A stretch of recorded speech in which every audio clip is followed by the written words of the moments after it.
In 1977, a Christian missionary named Daniel Everett flew deep into the Amazon.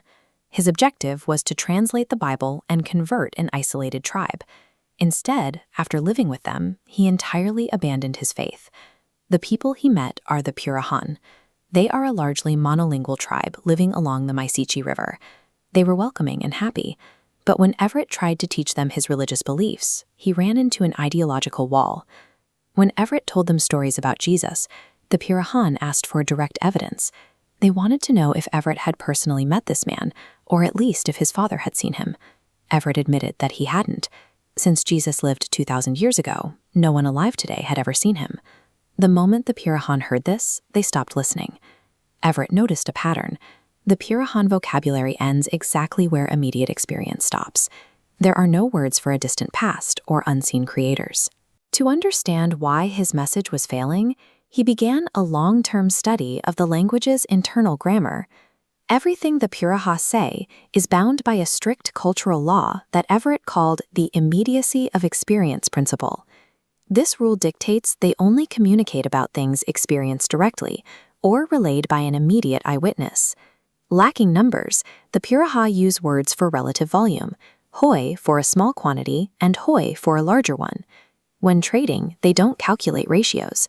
They simply look at the goods until both parties feel physically satisfied with the pile. This strict adherence to the physical present extends to colors, too. They don't use abstract color words like red or green. Instead, they use direct environmental comparisons, describing a shade as being like blood or like a leaf. Even family structure is constrained. They use a single word, baiksi, for both a mother and a father. And they lack words for great-grandparents, simply because human lifespans rarely allow direct interaction with them. The Piraha haven't failed to invent these concepts.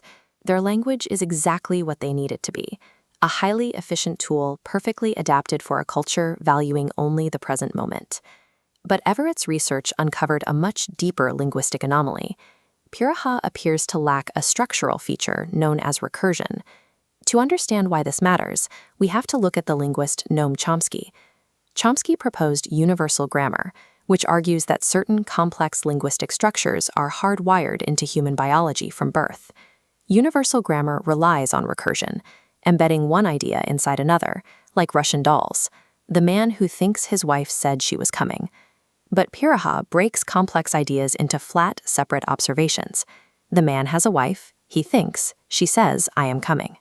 If Everett is correct, the language can function without recursion, it suggests universal grammar might be incorrect.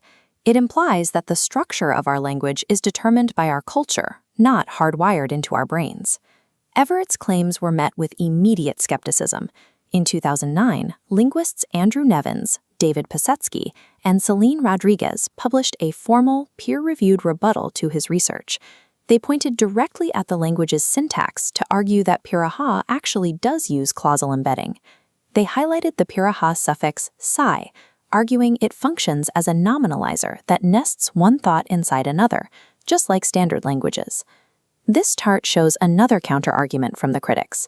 They pointed out that the extremely simple pronoun system of the Piraha wasn't an isolated anomaly, but was likely borrowed centuries ago from a neighboring contact language called Nyingatu.